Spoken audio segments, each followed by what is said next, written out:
And again, kind of paralleling other creators like authors out there, like that's why they do these things like book tours. Like it's literally creating that connection and it's engaging directly with your audience. Engagement is always going to be key. It's also just a chill vibe, guys. Come on. It doesn't love a chill vibe. You're wearing a headliner tie-dye. I had to use the word chill and vibe at some point today.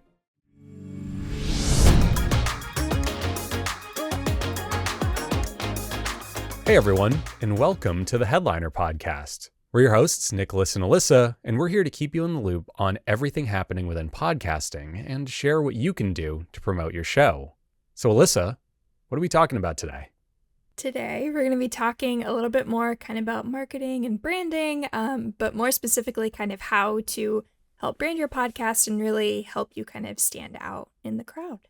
Okay, very cool. Is there a specific reason why we're doing this? Is it just like a nice to know, or is there something relevant that totally inspired this conversation we're totally organically having? Both.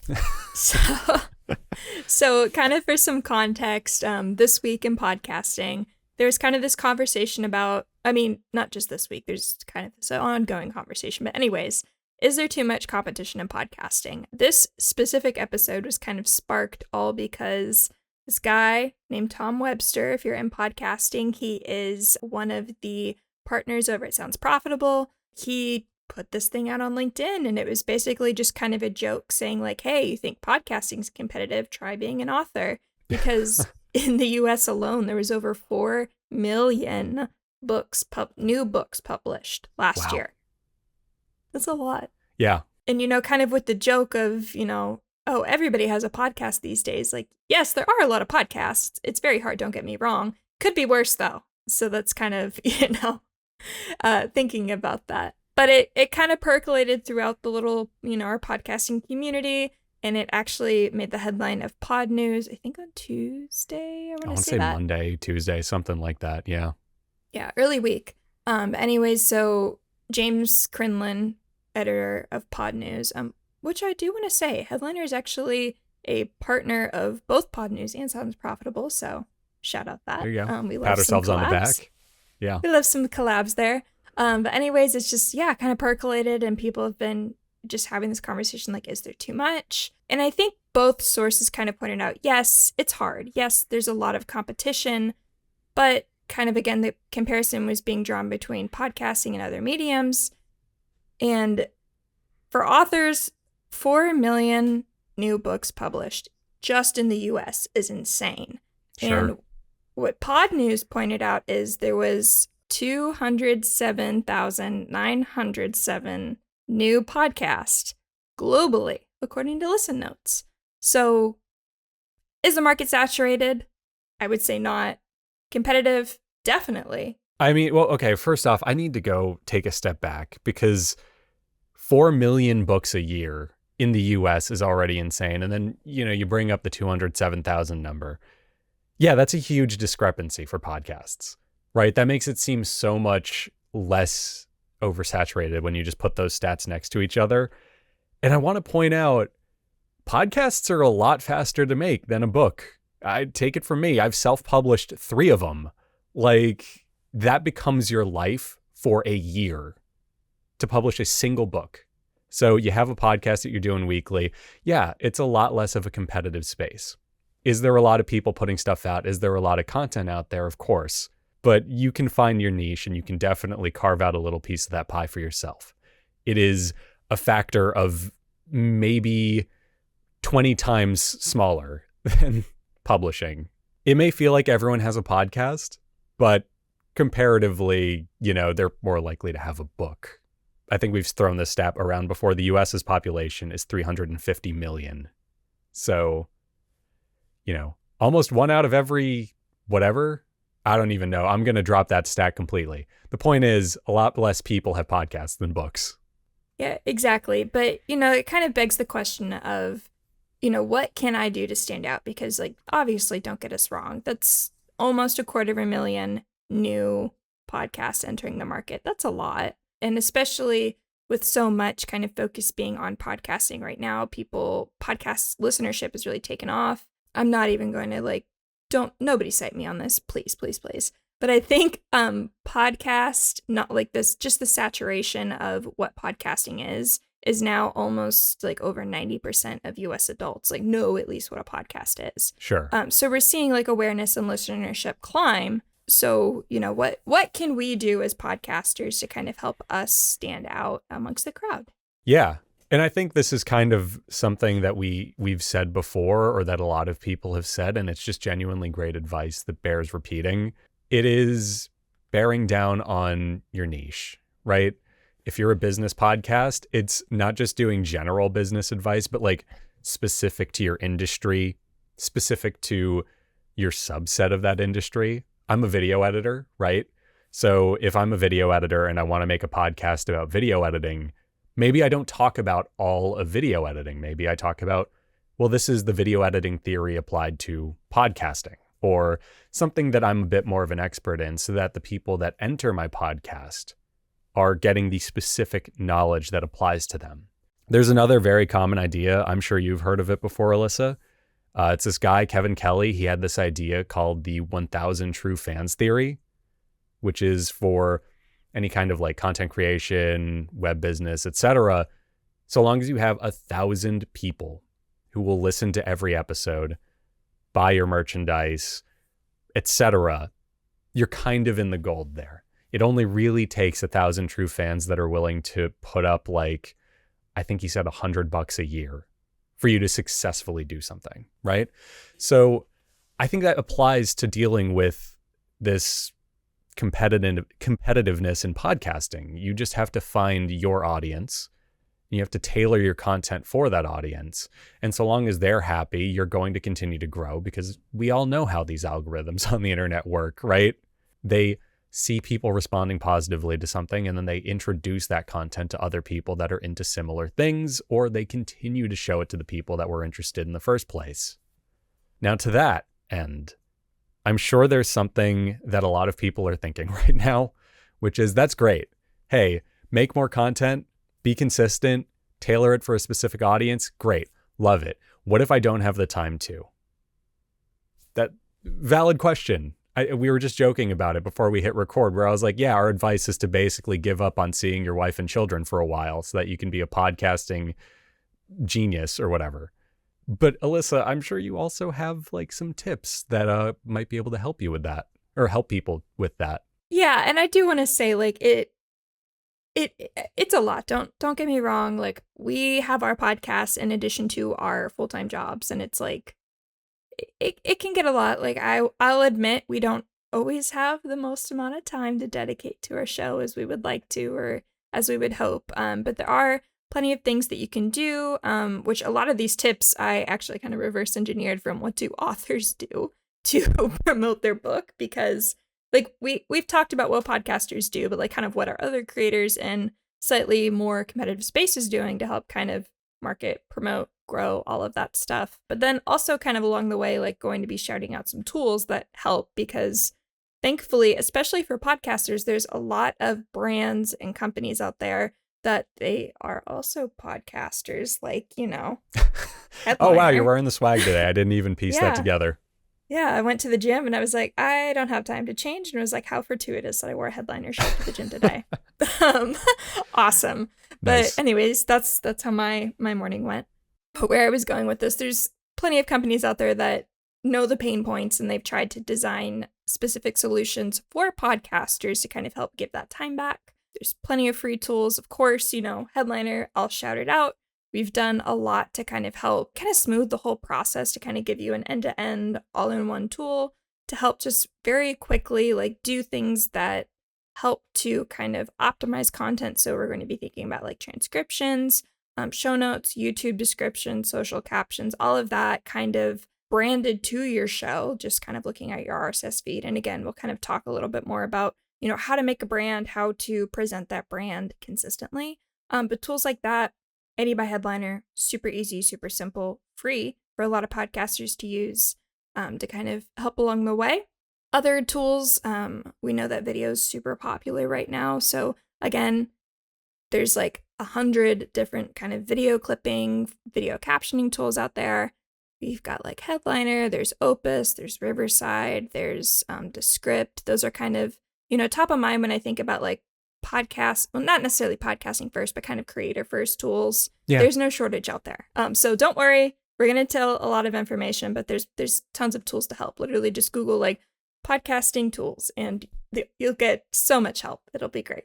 Yeah, absolutely. And plus, like, I think the main point here of like bearing down on your niche is that you don't even have to tailor your content toward this to stand out more. It is kind of in the marketing.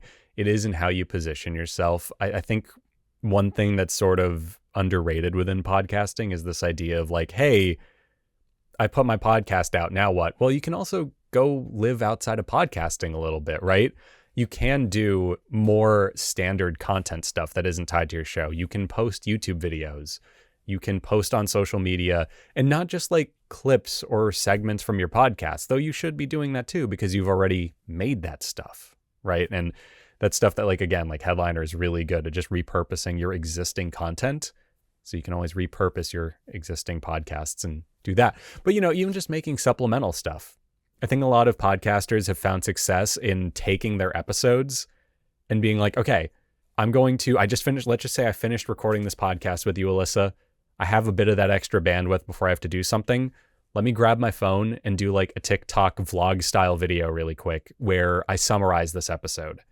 And at the end of this vlog, I go, and if you want to hear the more detailed version of this, check out my podcast at, and then brackets, insert link, whatever. So doing stuff like that, guesting on other podcasts is another big thing. And that's great if you don't have time to be making those promotional clips because hint, hint, you probably won't be the one making them if you're the guest on the show, right? That's the beauty of guesting, yes. I love nothing more than when somebody says, hey, Headliner, will you come guest on our show? I'm like, oh, I would love to. Typically, there's normally, whenever, and again, this is kind of something that authors do. They'll go on to podcasts, but kind of just in the creative world in general, like podcasting's popular. People are listening to it. And it's really great because you have a known established audience and there's kind of a tone set for you. So you're able to kind of directly reach people, for podcasters at least, that are interested in what you have to say because you're on a podcast. So it's a one-to-one kind of value creation there for both you, the other podcaster, and the listener. So I guess one-to-one. But it's super easy, super awesome. You can not only get, the promotion of being in the podcast, but likely that host is going to do something to promote the episode. So now you have the podcast, their promotional content, and it's just kind of this really awesome cycle. And it's evergreen, so it's going to be there forever and ever and ever. For sure. So as more listeners kind of find a show or find whatever you were guesting on, it'll be there. Yeah, and I think there's also something deeply validating about being on another podcast. Like, to use myself as an example, if I'm hosting my own little movie podcast, okay, cool, whatever. But now let's say I get brought onto another movie podcast. Everyone being introduced to me on that show will immediately go, this person was interesting enough that he was asked to be here. Let me check out what he has to say. There's a bit of validation just kind of baked into the fact that you're the guest of honor. And also, yeah, it's networking, right? It's the same reason we network at our jobs. It's the same reason why we network everywhere. It's because we want to put ourselves out there and meet people and make connections. In the spirit of that, maybe one of the ways that you can cut through the noise of the 207,000 podcasts out there is you can almost kind of network with your existing audience. Just reply to comments. When you post something and someone says something, give it a like. Say thanks for commenting. Be friendly. Be nice. This is a reminder for me, not you guys. I have to look in the mirror every day and remind myself to be nice to people. Don't we all, though? Yeah, right. It's awful. I have to do like the whole like look in the mirror and hum like Mary Poppins, a spoonful of sugar. So glad anyway. I'm not the only one. Oh, that makes me feel so much better about myself. Yeah, well, that's yes. what I'm here for. But yeah, you do that, you talk to people and you build a relationship with your audience because at the end of the day, there is also nothing greater than a person organically recommending your show. It's one thing for me to get a paid ad, as I'm one to do on Instagram, for this like baseball history podcast, which, by the way, I'm like moths to a flame with this stuff. Like, I'm like a diehard listener of this podcast because I got served ads several times for it on Instagram. That's one thing. But it probably wouldn't have taken 3 ads and however much ad spend that person spent to convert me if like a buddy of mine was like, yeah, I've been listening to this podcast about baseball history that's so up your alley. I probably would have just like immediately listened to it, right? So if you can get your listeners to be that person, that's awesome. And that's probably one of the easiest ways to cut through the noise because it's organic and it's natural. And again, kind of paralleling other creators like authors out there, like that's why they do these things like book tours. Like it's literally creating that connection and it's engaging directly with your audience. Like engagement is always going to be key, especially you've spent so much time, your listeners trusted you with that time, like literally just thanking them for, thanking you or doing whatever is great. It's also just a chill vibe, guys. Come on. Who doesn't love a chill vibe? You're wearing a headliner tie-dye. I had to use the word chill and vibe at some point today. One of us had to. Yeah. So, no, but that's very true. Like, it is just like, one, it's the cool thing to do, but like, two, it actually is just like a great way to just build something meaningful with your audience. And that pays dividends at the end of the day. On top of that, speaking of chill vibes, like having consistent branding, it feels like it may not be a way to cut through the noise, right? But it does, because that consistency is important. People might see your audiogram or your Instagram reel once or twice and not think anything of it. But if they keep seeing the same font style and the same branding and all of that stuff, they're going to come to understand like, oh, it's this person. He's going to talk about X, Y, and Z. I like this. Why haven't I checked this out yet? And then you've already gotten yourself a listener. So exactly. And having no, you're good. Having kind of that consistent brand is really like, it's just so great because it allows people to quickly be able to recognize you. It helps you cut through the noise and kind of back to the root of why we're talking about everything. Like, is podcasting too competitive?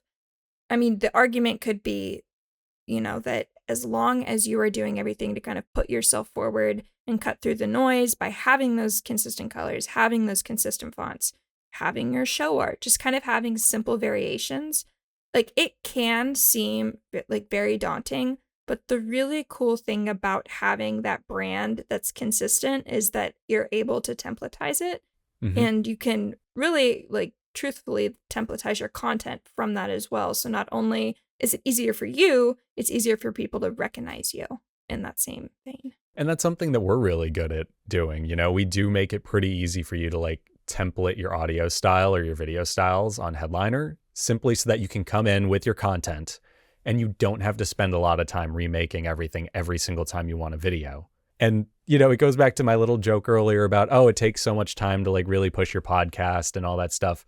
The joy of being able to use a tool like Make is that because you're templating that really repetitive stuff, you do have the time to like focus on your content. You do have the time to focus on like doing whatever you need to do to bring your show up an extra notch. Besides that, there are also like other things that we do that are super helpful for creators, Alyssa, like the ability to schedule posting. Maybe instead of now having to remember to post your Instagram clips every single day or whatever, you can just ahead of time, okay, let me take 1 hour to make a bunch of videos, put everything in a queue, and then just have them get posted every day without me having to worry about it. Yeah, and that's something that I think Headliner's done a really great job of consistently. Historically, it was only for kind of those audio first creators with audiograms. You had the ability to create a template, to send it out. You could kind of own scheduling to a degree in the fact that with automatic audiograms, like Headliner can kind of play that middleman and post your content every time it was released. But yes, now Headliner, it's kind of grown up, it's matured a little bit, like for the creator. So now both audio and video. So this is 2 huge updates that I'm going to talk about. You can now do all of that, kind of more fluidly. So regardless of how you're creating, you can have a template that is consistent. It has your podcast name, it has your show art, it has your caption style, it has whatever the heck you want to put on it because it's your brand, it's your template. It allows you to stay consistent. And then again, kind of you mentioned the scheduling tools. It's super easy. So it's literally you create your clips, and you can even kind of batch create your clips again, whether you're audio first or video first, or you kind of flip between, doesn't matter anymore. You can have something to share with your audience. But with the scheduling tool, Headliner will literally write your captions in a very branded way. So this is a little bit more technical, but everything with Headliner is kind of rooted in the transcript and then also the RSS feed. So whenever you create a Headliner account, you get this email and this says, hey, claim your podcast. And that's literally you saying to Headliner, hey, this is my podcast. So now we know, okay, this is how they write. These are the colors they use. This is roughly, what they do every time they put a podcast out. So you're literally telling, like, you're giving Headliner a template in essence, and it's saying like, hey, this is what I want you to look at to make my life easier. So Headliner looks back at your RSS feed, looks at your show notes, says, okay, this is what the show is about. This is kind of the writing style. This is roughly the length, all of that stuff. And that informs what Headliner writes for you. And then with that, it looks at the transcripts for individual projects. So you have kind of that overarching brand that Headliner's been fed. Then you have the context of that individual show with the transcript. And now you have these captions, you have these episode titles, you have these clip titles, you have literally everything that's branded to your show that you can now just literally say, I like this clip, cool, okay, I want to put it on Instagram, I want to put it on YouTube, I want to put it on TikTok, I want it to go at it 2, 4, and 6 on like whatever day. Super easy. And that's something Headliner does. Other tools do things as well. But yeah, we're all about trying to just legitimately make it a lot easier because, again, we're podcasters too. We totally understand. Like, it is hard. It's extremely hard. And I think more than just being podcasters, we're also just like content creators in our own right. Like, we've written for blogs, we've made video content organically on YouTube. We get it. There's a lot of stuff going out there. Kind of going back to the 4 million books thing, there's way more blog posts than 4 million a year, that get published. Or the stat that I always like to throw around is like there's 500 hours of video getting posted onto YouTube every minute, every day. So we get it. And I think, like, to what you're saying, yeah, because we get it, we want these tools to like work in service of what you bring to the table. And we want to make it easier for you to focus on what you do best and leave this kind of other stuff to us. On that note, Alyssa, is there anything else that can help podcasters try to cut through the noise a little bit and help us really put to rest this idea that, podcasting is oversaturated? Yeah, and again, this is kind of looking at what other creators do. And just because you mentioned it, I have the stats. There are 600 million new blog posts annually. Okay. That's a lot. Yeah, that's There's a lot. 69 million active YouTube creators. And right now, there is 3.7 million podcasts. Not necessarily active, but they're out there. So just kind like of total. Total, yes. Total. Not active, but total.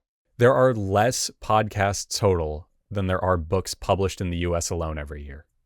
Yes, and that's like global numbers. That's okay. So that's not no, just well, US. the books published in the US isn't every year either, by the way. It's just published, I think. Yeah. Anyways. Yeah. At any rate. The whole thing is like, yes, podcasting is competitive. There's a lot going on, but what can we learn from other creators that are in arguably more competitive spaces? And what some creators have found success with is paid promotion. So this idea of, like kind of paid podcast promotion, what is it? We have a couple of other episodes that do a little bit more of a deeper dive into paid podcast promotion. I would encourage you to go listen to them. I will link them down below. This is my mental note to link those. We could put it in a card for the people watching on YouTube too. So there'll be a little pop-up probably chopping off part of my head right now. Nicholas, you do that. I will. Because yeah. that's not me. I'll take care of that. Don't worry. I write the things, you make the things. But anyway, so paid promotion, that can really go a long way in helping you to get directly in front of an interested audience that may not know you in kind of a different way. So with paid promotion, you can do stuff that's kind of external to podcasting or whatever space you're in. So that's going to be things like kind of web display ads, programmatic placement on websites, depending on what type of platform you're on, you can maybe make a YouTube ad. You had mentioned social ads. Yeah, There's kind you of could a do lot like of Meta, options. TikTok, all that stuff. Yeah, there's no shortage of options out there for you. But that's kind of something that, authors and like books and just general creators have found success in doing. Mm-hmm. And for what it's worth, I think audio podcasts are still in a great position to take advantage of this. You just mentioned books. So, one of the main reasons that like book talk creators have to do videos where they talk about other stuff is because it's not easy to take pure text and just promote it on Instagram, right? So they have to do clips of them reading the book or other stuff. But even if you're just an audio only podcast, you can create audiograms that are visually appealing and that use transcription in an interesting way. Or if you happen to record your podcast on like a Zoom or something, you could just use the video for your social clip. So there's a lot of things you can do as a podcaster to just get that content out there in a visually appealing way. And that's external to podcasting. I mean, internal to podcasting, there's like no shortage of ways for you to promote an audio like recording. There's going to be, podcast ads, host read ads. You can do dynamic ad insertion, getting on other podcasts. You could put audio clips on websites with tools like Podcast Promo. I mean, there's so many things, again, fluid to however you're creating your show. If you're a podcaster specifically and you're like, oh, this idea of paid promotion sounds interesting, where do I get started? Headliner and Sounds Profitable do have kind of this co-branded research project that's ongoing. It's called the Paid Podcast Promotion Landscape. It's totally free for podcasters to use and look at. And it literally just lists out all of the different companies, all of the different brands, roughly what kind of space they live in and what they do, just to kind of help point you in the right direction and get started. Exactly. And last, I mean, I know a lot of this sounds overwhelming to people, so I do want to press the brakes a little bit and just be like, hey, and remember, like, have fun with it, guys. I feel like I say that every couple of weeks, but it's true, especially like with the marketing stuff. There is so much room to have fun with your marketing and do it in a way that'll grab people's attention. I remember when I started my first podcast, I like literally wanted to reshoot the music video for Subterranean Homesick Blues. It's Bob Dylan's song, Alyssa. Just go with it. Thank you. Yeah, but I wanted to do like an audiogram where it's like me standing on the side of a highway with cue cards, which just have the transcript of the podcast clip. And as it's being said by the audio, I'm like flipping through the cue cards. That was like a real idea. And I'm like kind of sad I never actually shot this. But the point is you can have fun with it and you can make something that will be click stopping if you're doing external ads. And if you're doing internal ads, there's 1.5 million things with a ton of documentation that you can do. And as you just said, we're the ones sharing that documentation. And we also have spoken about it on this show in the past. So yeah. On that note, Alyssa, anything else we want to tell our awesome listenership before we call it quits? I think just kind of to tie everything back together, and you pretty much just said some of it, but yeah, it is competitive out there. Try not to stress about it too much. Just really focus on your niche and your overall brand and just stay consistent with that, and then reward those that are sticking with you. So just engaging with your listeners. If you haven't if you've been jumping around and you don't necessarily have anything kind of like formal, like a brand book, so that's going to be things like fonts, logos, a show art, I would encourage you to kind of take some time and do it. It doesn't have to be anything crazy. And it's your brand, so you can pick and choose and make it up as you go. It doesn't super matter. There's not a right way to do it. There's not a wrong way to do it. It's yours. That's the beauty of it all. So whatever you do choose, just stick with it and kind of build, and you'll find that momentum over time. Yeah, exactly. And the key word there is momentum. Momentum always starts slow. So even if you're doing this stuff and you feel like it isn't actually paying off yet, hey, maybe you just need to stick with it a little bit longer. It's like a when it rains, it pours sort of thing. You feel like you're not making any progress, and then you wake up one day and you've made all of the progress at once. So, yeah. On that note, thanks to everyone for listening. We'll be back in a short while with more tips on growing your podcast and just more discussions of the space as a whole. So, thanks for listening.